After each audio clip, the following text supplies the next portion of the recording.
Magandang hapon mga kapatid. So tayo po ay nangagalak at tayo ay nagkasama po sa hapon ito upang tayo sama-samang sumamba at umuli sa Panginoon at makinig sa Kanyang salita. So ito po isang parable. Pagka sinabi po natin parable, ito po ay isang kasaysayan na tunay na nangyayari sa araw-araw at ginagamit ng Panginoon para magturo ng bagay na spiritual kanya. Kaya ito ginagawa ng Panginoon dahil yung iba, wala silang interes sa mga bagay tinuturo ng Panginoon. Pero kung kayo interesado, ay tatanungin mo ang kahulugan. Kaya ito ginagawa paraan ng Panginoon na tinatawag ng mga parable. Ibinasa natin kanina sa scripture reading, iyan po ang basyan ng ating pag-aaral. So basically, may dalawa lang tayo ng bahay. Yung isa ay nagtayo sa pundasyon ng bato. Yung isa naman sa pundasyon ng buhangin kanya. Nang dumating ang malakas na unos, yung nasa bato, walang nangyari, pero yung nasa buhangin ay nagiba kanya. Yun ang basic essence po ng parable na yan, na makikita natin dyan. Po. So, may mga bagay na gusto nating tignan sa talinaga na ito kanya. May mga bagay. Number one, yung pong nagtayo, hindi po pinag-uusapan kung ano tinayo nila. Sabihin, nagtayo sila ng bahay. Hindi sinasabi kung mas matibay yung isa o mas hindi matibay yung isa. Hindi yung binibigay ng halaga ng ating kasaysayan. Kundi, kung saan nila tinayo yung kailang mga bahay, ganyan. Yun ang binibigay pansin ng parable na ito. In other words, yung wise na nagtagapagtayo, hindi siya wise dahil mas magaling siyang magtayo ng bahay niya. O yung mangmang, ay hindi mangmang dahil hindi marunong magtayo. Hindi yan ang sinasabi ng talata. Ang sinasabi ng talata ay yung kung saan nila itinayo yung kailang mga bahay. Yung isa tinayo sa bato, yung isa tinayo sa buhangin, ganyan. So, pansinin nyo, wala yung bahay nila eh. Ang nagkakaiba lang, yung pundasyon, sa paano nila tinayo yung bahay nila, ganyan. Sa Luke chapter 6 verse 49, but he who heard and did nothing is like a man who built a house on the earth. Sa Mateo, sa buhangin, yun na po sa Lucas, sa earth, ganyan, sa lupa, without a foundation, ganyan. In other words, ito pong, pag nagtayo tayo ng bahay sa buhangin, parang wala nang pundasyon. Alam naman natin kung gaano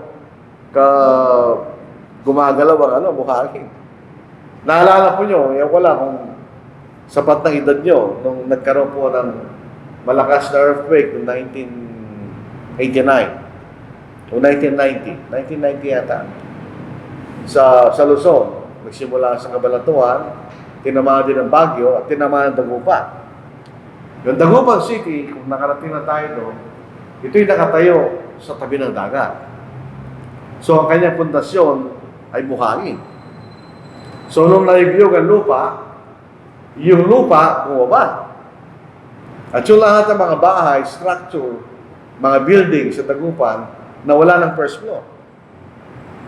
Dahil hindi maganda yung kanyang pundasyon, kanya. Against which the stream beat vehemently, so malakas daw yung hangin pati yung tubig, and immediately it fell. And the ruin of the house was great.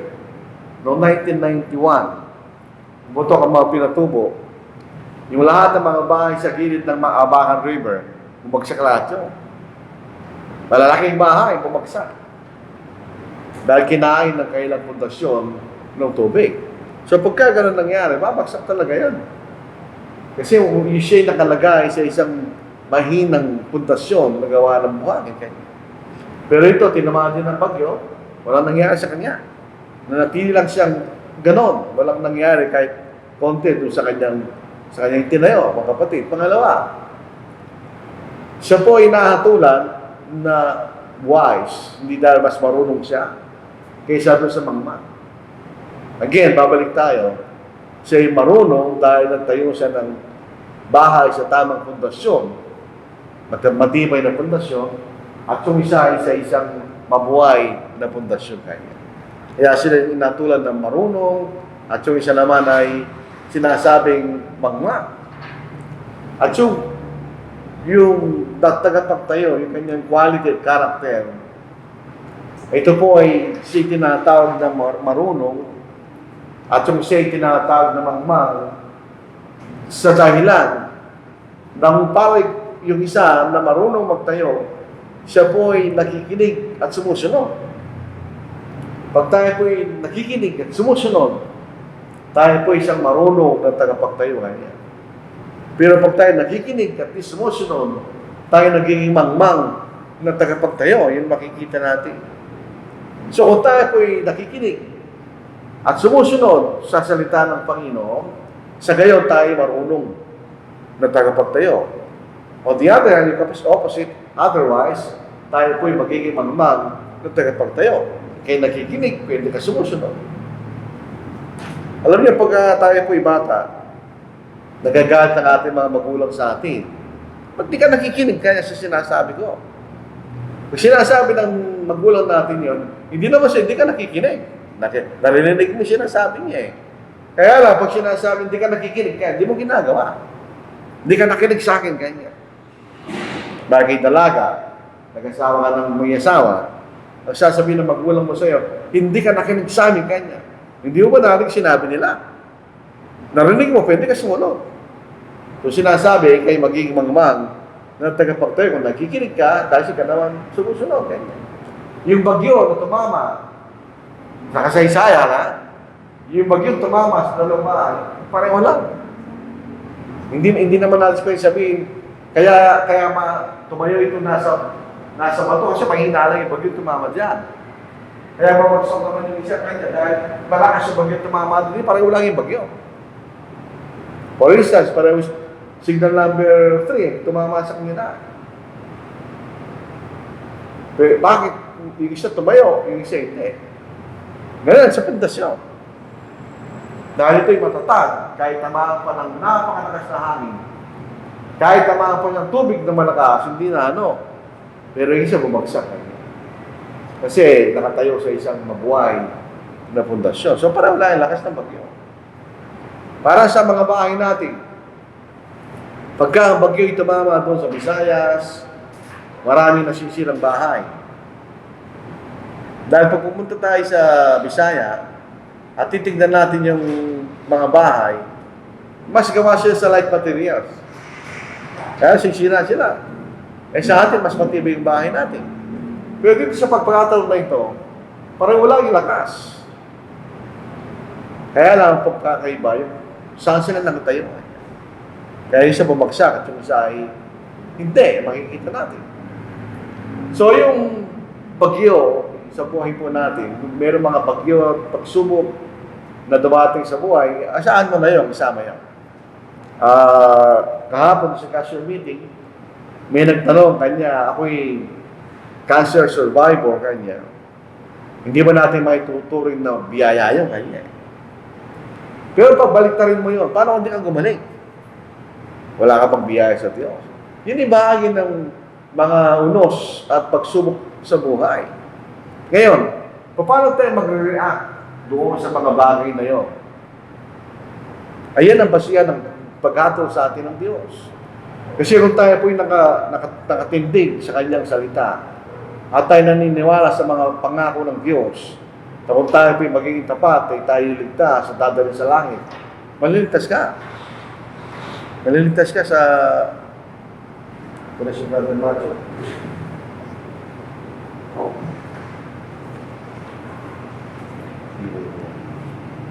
Ngayon siya po.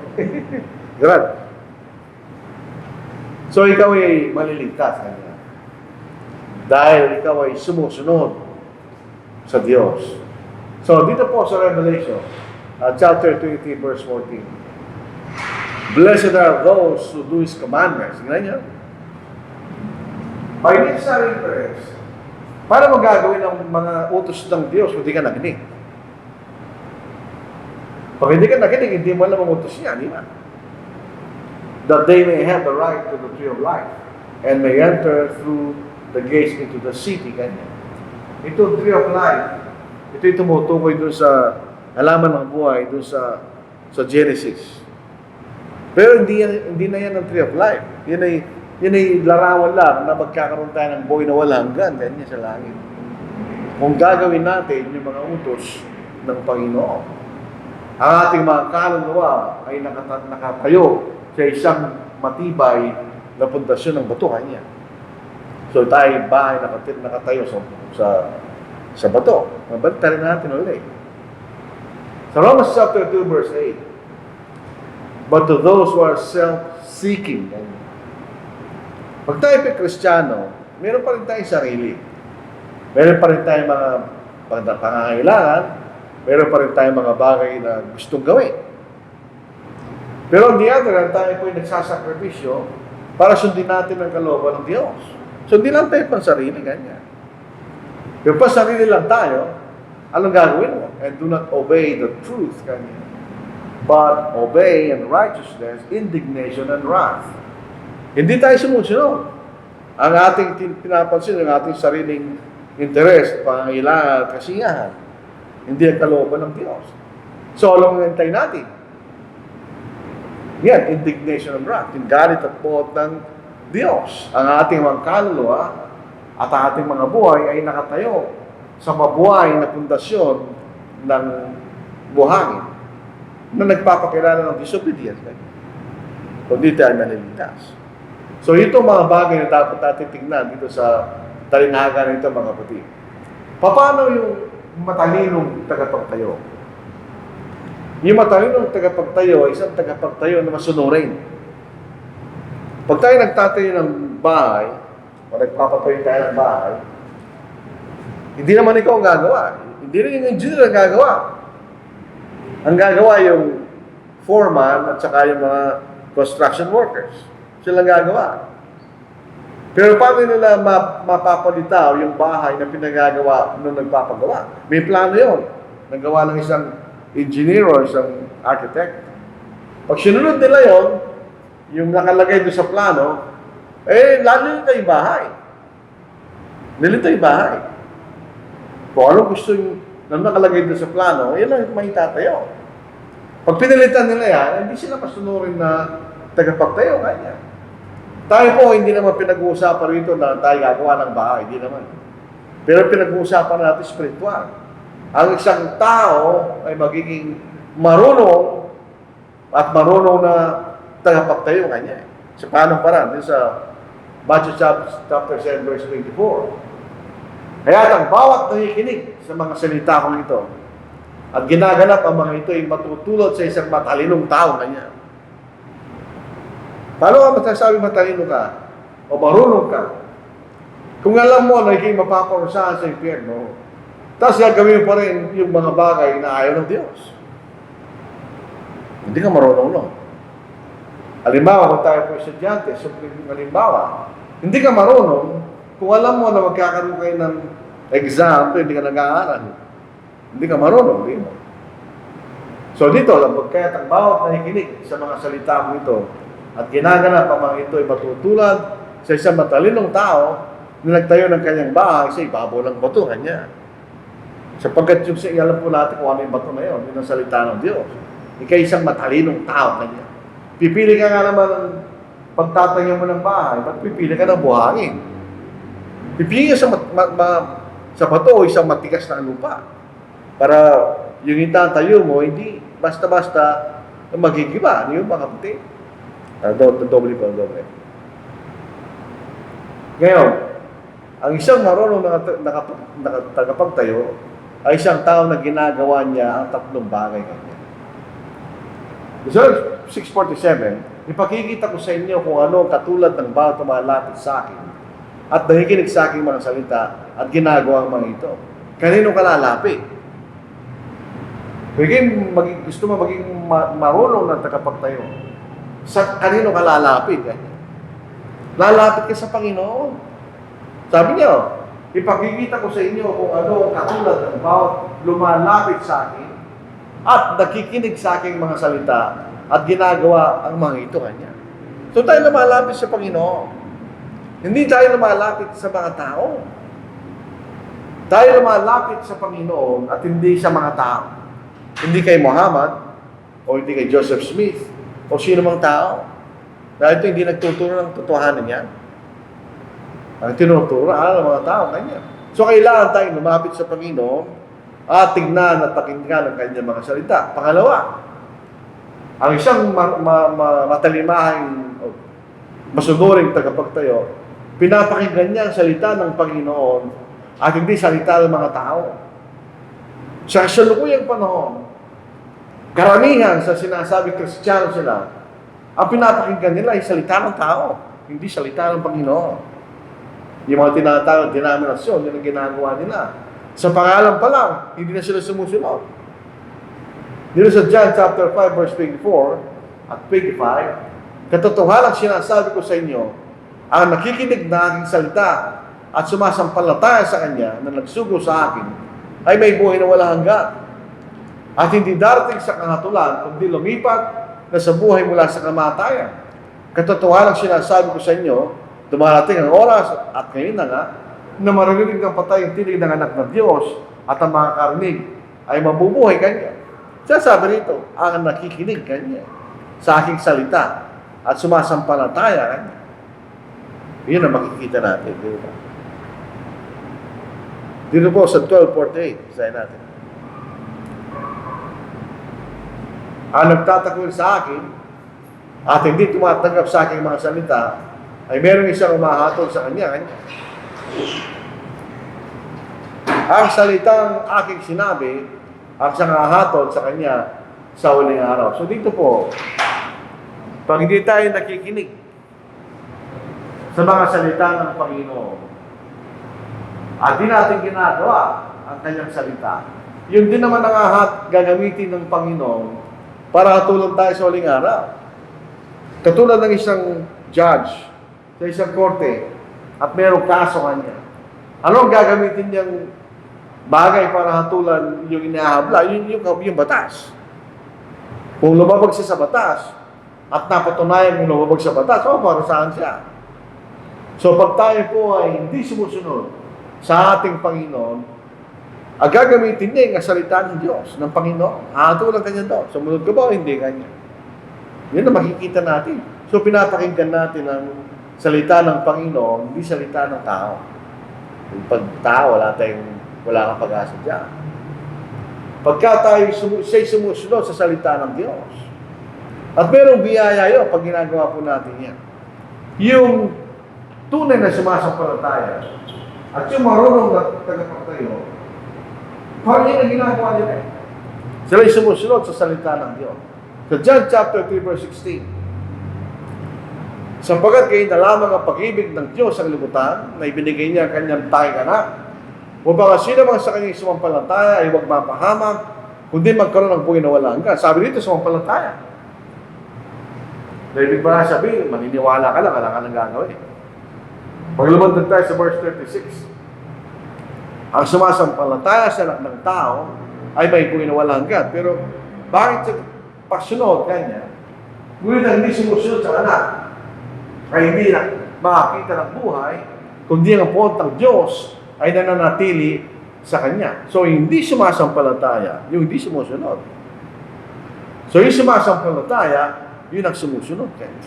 So, yung marunong na tagapagtayo, kaya marunong siya, say, sumasampalataya at sumusunod.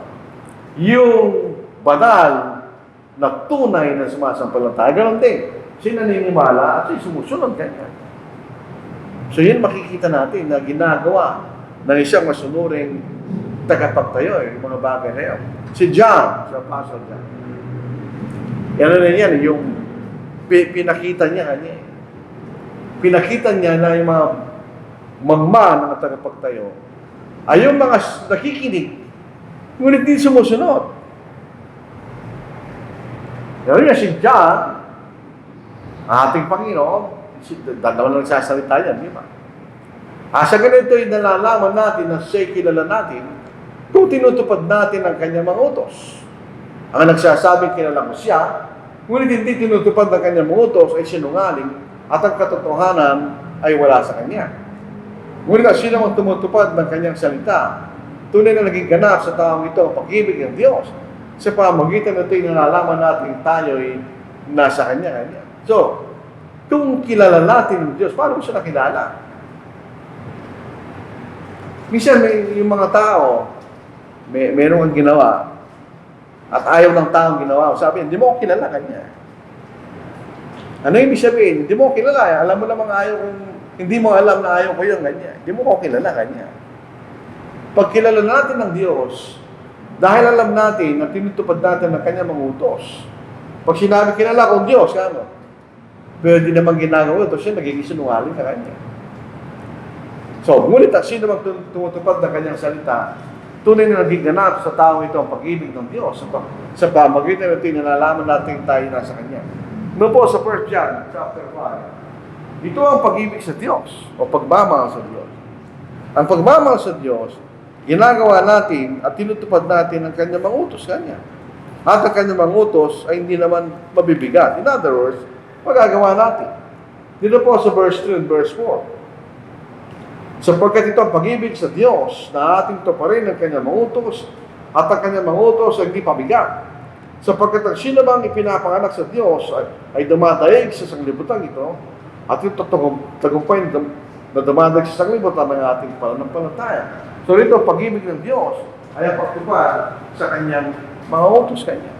So pag hindi mo ginawa yun, ikaw ay isang mangmang na tagapagtayo. Pag ginawa mo yan, kilala mong Diyos at ikay masasabing marunong na tagapagtayo Kanya. So balik tayo sa mga denominasyon. Pagka tayo pinangangal sa denominasyon, hindi na tayo nangangal tungkol sa Diyos. Kilala nila, alam nila yung Diyos. Usually, hindi na rin natin tinuturo ang Panginoon. Kilala nila ang Panginoon. Naniniwala sila sa Panginoon. So, ano ang tinuturo natin? Itinuturo natin yung mga tama. Itinuturo natin yung plano ng Diyos sa kaligtasan. Tinuturo natin yung tamang anyo at ng pagsamba. At itinuturo natin ang organisasyon ng Iglesia sa Bagong Tipan dahil mali rin sila doon. Pag ipinipilit natin, dapat sundin natin yan, ang sinasagot nila, masyado kayong stricto Kanya. Legalist ka sa atin. Hindi tayo stricto, hindi tayo legalist. Ginagawa lang natin ang gusto ng Diyos. Sumusunod lang tayo sa Diyos. Alam niyo, pagka yung mga denominasyon, kahit nagpapanggap sila, na sila sumusunod sa salita na, hindi sila sumusunod. Ang sinusunod nila ay ang alituntunin kayo ng mga tao. Sa Matthew chapter 15 verse 9, walang kabuluhan sa disyon. At walang kabuluhan ang pagsama nila sa akin. Na itinuturo nila bilang mga aral ang mga alituntunin ng mga tao. Hindi walang kabuluhan. Walang kwento sa disyon.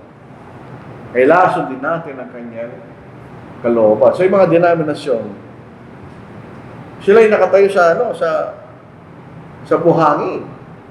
Ang sasagot nila sa atin, ang mahalaga ay mahal natin ang Diyos. Yan lang ang mahalaga kanya. Sinabi na nga natin kanina, ang pagmamahal sa Diyos ay pagsunod sa Kanyang mga utos. Parang minamahal ang Diyos, ibang sinusunod mo, hindi ang utos ng Diyos. So sila nakatayo sa ibabaw ng buhangin. Kawawa po sila. Dahil, suntutusin, ang kailang sincerity at kailang zeal, higit pa sa atin. Tayo, ay ilang oras lang ang pagsamba natin, dalawa. Sa mga denominasyon, sa buong araw, pagsamba nila. Nandun sila buong araw. Ang problema, ibang ginagawa nila, so di sila maliligtas. Kawawa sila, di ba? Yun ang problema ng denominasyon. So, kung tayo po yung marunong na tagapagtayo, ang mga tao Kanya, tayo ulit-ulit lang, tayo makinig at sundin ang kalooban ng ating salita ng Panginoon. Kapag tayo tagapakinig lamang, walang kwenta yun. Dito kay James, inilarawan niya kung ano yung Kanya. Yung ikaw ay nakikinig, pwede ka sumusunod, inilarawan niya. Ngunit maging tagatupad kayo ng salita at hindi tagapakinig lamang. Na dinadayan niyo ang inyong sarili.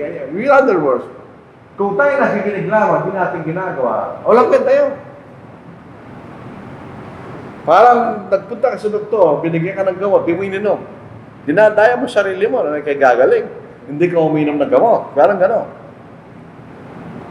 At hindi, sapagkat ang atsura ng sino man ay tagapagalinig ng salita at hindi tagatupad, siya ay katulad ng isang tao na tinitingnan na kanyang likas na mukha sa salamin. Sapagkat minamasdan niya ang kanyang sarili at umaalis. At agad niyang nalilimutan kung ano ang kanyang katulad. So parang kanyang tumingin ng mukha, tinignan mo mukha niya sa salamin, pag nakatingin ka, alam mo, ang itsura mo. Pag alis mo, nakalimutan mo na kanya. So pagiging nakinig, taas di katupad, ganun ka kanya. Tumitingin ka sa salamin, pag talikod pa, di mo na alam ang mukha mo kanya. Ngunit ang tumiting saktan ng kautusan, yan ang bagong tupan. Ang kautusan ng kalayaan mula sa kasalanan kanya. At ang nanatili na hindi tagapakinig na malilimutin, kundi tagatupad na gumagawa, siya ipagpapalay sa kanyang gawain kanya. You'll be blessed sa mga bagay na ating ginagawa. Ika'y mapupunta sa bato. Pag ika'y nakikinig at pinapakinggan mo at ginagawa mo ang salita ng Diyos. Dalawa lang po pupuntahan natin. Dalawa lang yung daan. Ang unang daan, maluwag. Maraming tao doon, siyempre, maluwag. Yung isang pangalawang daan, pakito. Kakampi lang ang dumadaan, ganyan. Pumasok kayo sa makipot na pintuan, sapagkat maluwag ang pintuan at malapad ang daan patungo sa kapahamakan at marami ang pumapasok doon. Sapagkat makipot ang pintuan at masikip ang daan patungo sa buhay at kakaunti at nakakatagpo niyon. Maraming tao ang mapapahamak. Dahil sila pumapasok sa daan na ito na hindi patungo sa kaligtasan. Dahil wala rito salita ng Diyos. Ngunit kakaunti lamang ang sumusunod sa salita ng Diyos. Hindi dahil sa ito'y mahirap hanapin. Paano maging mahirap hanapin? Nandito lang siya. Kukunin mo lang Biblia, basahin mo. Makikita mo lang sinasabi ng Diyos. Bakit kakaunti nakakatagpo? Kakaunti lang gusto. Yun ang malungkot na katotohanan. Kakaunti lang gusto. Hindi lahat ng tao. Pag pinabasa ang Biblia, sila ay susunod.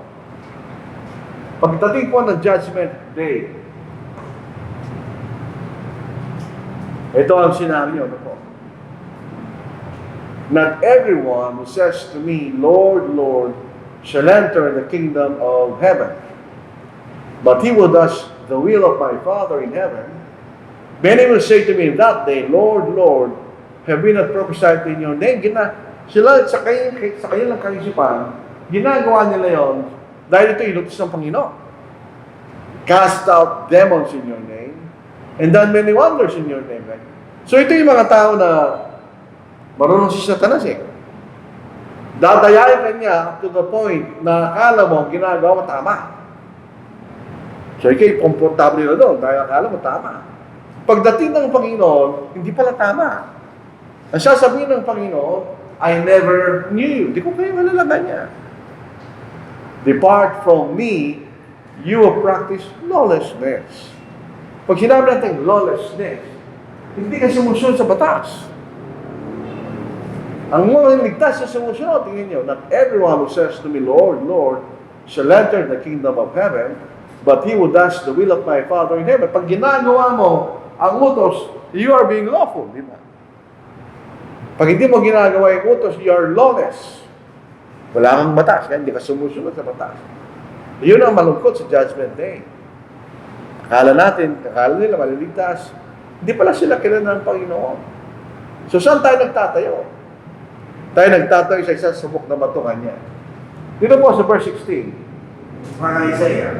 Kahit ganito sabi ng Panginoong Diyos, aking nilalagay sa Zion o Zion bilang pundasyon ng isang bato. Isang batong subok. Isang mahalagang batong panulok na isang tiyak na pundasyon. Pag nagtatayo tayo ng pundasyon, meron ganun. Meron tayong pundasyon. Ang ilang pundasyon ay ang ating Panginoon. Siyang naniniwala, hindi magmamadali.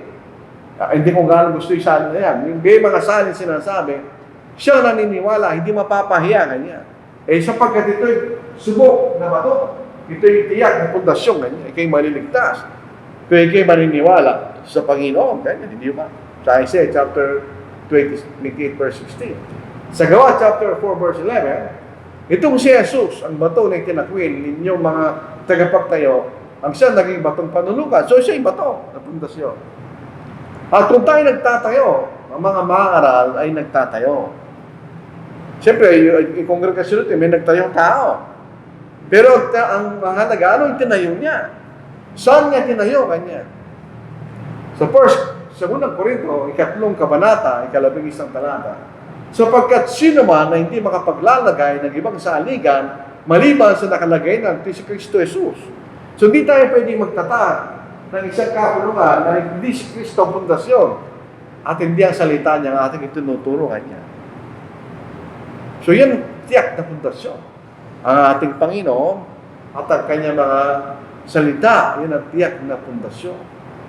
Ngayon, kung tayo po ay marunong na tagapagtayo, hindi tayo pwedeng sumangay sa sanglibutan. Ngayon po panahon natin ngayon, napakadaling sumangay sa sanglibutan. Bakit? Masyadong maraming impormasyon. Nalaalala niyo yung mga bata. May mga bata, hindi mo tinuruan mag-English.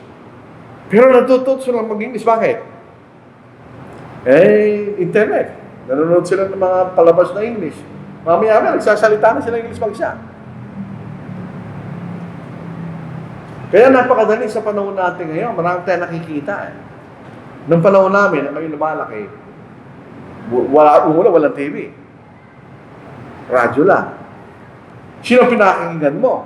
Ang magulang mo lang, naririnig mo. Ngayon, dami mo na nakikita. Sa Romans chapter 12 verse 2, huwag ninyong tularan ang sanglibutan ito kanya. Ang sinasabi ni Pablo ay yung masamang bagay ng sanglibutan. Hindi naman lahat ng bagay sa sanglibutan masama. Hindi, may mga bagay na masama, yun tinutukoy niya. Kundi magbago kayo sa pamagitan ng pagbabago ng iyong pag-iisip upang mapatunayan ninyo kung alin ang mabuti, kasiyasiya at lubos na kalooban ng Diyos. Pag ginagawa po natin ang salita natin, nagbabago ka kanya ng iyong pag-iisip. Pagka gano'n, makikita mo at mapatunayan mo ng salita ng si mabuti, kasiyasiya.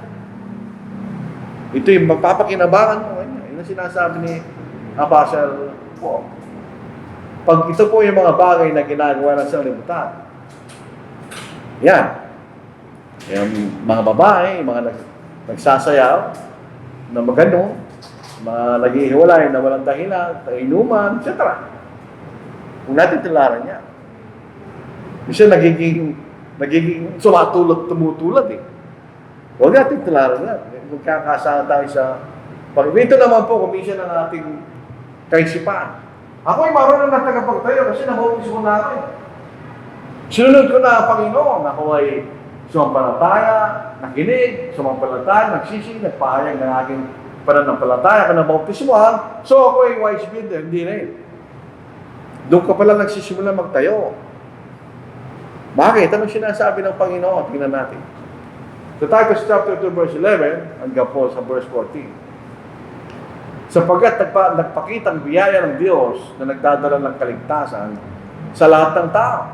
Na nagtuturo sa atin na matapos takwil ng kasamaan at ang mga makamundong pagnanasa ay dapat tayong mamuhay na may katinoan, matuwid at banal sa kasalukuyang panahon. Habang hinihintay natin ang mapalad na pag-asa at ang pagpapakita ng kalalatian ng ating dakilang Diyos at tagapagligtas ng Yesu Kristo. Siya nagbigay ng kanyang sarili alang-alang sa atin upang tayo matubos niya sa lahat ng magkasamaan at pakalinisin para sa kanyang sarili ang samayan ng pag-aaring niya na masikasig sa mabuting gawa. Tinisabi rito, tayo masikasig sa mabuting gawa, iwanan natin kanya yung mga bagay hindi kalooban ng Diyos. So hindi tayo magtatapos kung tayo na bautismuhan. Ito rin po sa pangalang Pedro. Dito lang yun eh. Ito na bautismuhan tayo, ito lang tayo. Yung unang sumampalataya tayo, yun, nabautismuhan tayo. Pero sabi sa 2 Peter chapter 1, 3-11, dagdag niya siya yung pananampalataya, yung unang ating pinaniwalaan nung tayo ng Kristiyano. Dagdag yung kanyang virtue o yung moral courage, kanya ginagawa natin ng tama. At dagdag natin ng kaalaman. So, meron pa rin karagdagan sa ating kaalaman sa pananampalataya. Na magalagay ka ng self-control dahil kung Ang kasalanan po ay kawalan ng self-control actually. Tatapos na pagtitiis, kabanalan, mabuti kalooban sa kapatid o brotherly kindness, at ang pinakamataas ay yung pagmamahal kanya. So meron tayong paglago.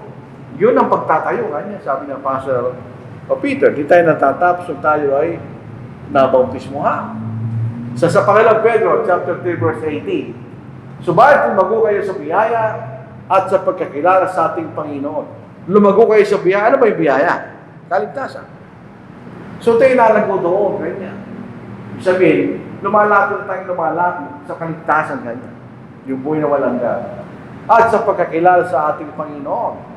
Yung pagkakilala sa ating Panginoon ay salita ng Panginoon. At tagapagligtas na si Yesu Kristo, sumakanya nawang kalalatian, ngayon at hanggang sa araw na walang hanggan. Amen. So meron paglago kanya. Yung ating pagtatayo, wise builder na yung nilarawan sa mga itali mga bahay. Actually sinasabi, ang paglago ng ating pananampalataya kanya. At ang pagtatayo ng ating pananampalataya na nakasalalay sa pakikinig at pagganap sa kalooban ng Diyos. Sapagkat, kung alam natin ito'y mabuti, hindi natin ginagawa, kasalanan yun. Dalawa klaseng kasalanan. Yung sin of commission, meron kang ginawa na taliwas sa Diyos. At saka yung sin of omission, hindi mo yung ginawa, dapat mong gawin. Mas mahirap yung pangalawa. Yung sinapumog, walang gawin eh. Pero yung pangalawa, dapat mong gawin, hindi mo ginawa. Nagkakasala tayo sa Diyos pagkagano'n ng ating ginawa. So, panghuli. Ito po hindi sa pilitan. Merong respeto ang Diyos sa tao. Hindi tayo pinipilit ng Diyos. Pagka pinipilit mo, walang respeto yun, di ba? Nirespeto ng Diyos ang tao. Sapagkat nilalang niyang tao sa larawan niya. Merong kalayaan ang Diyos. Meron din kalayaan ng tao kanya. So it's a choice. Paano tayo magtatayo? Tayo magtatayo bilang marunong o bilang marumangkay? At ang ating paraan ng pagtatayo ay yan na magiging bunga kung saan tayo pupunta. Saan pupunta ba tayo sa langit? O tayo mapaparusahan sa impyerno? Depende kung paano tayo nagtatayo. Kanya. So yung point ng yung parable na ito, yung mga tao nakikinig at sumusunod sa Panginoon, yun ay blessed. May blessing yun. Pero yung kabaligtaran, walang blessing yun. Ito yung magbibigay sa atin ng walang hanggang pagkawasak sa impyerno dahil ayaw natin sumunod sa Panginoon. So yun po, yun ang point ng anong gagawin natin? Magtatayo tayo sa bato o magtatayo tayo sa buhangin? It's our choice. Tandaan natin, every choice has a consequence. Dito sa lupa, yung consequence pwede pa baguhin nyo. Pero pagdating sa langit, pagdating ng araw na judge, hindi mo na mababago yun. It's an eternal consequence. So ito pong ating mensahe po sa hapon na ito. Sana'y tayo po ay pakinggan natin ang salita at gawin natin sa ating buhay.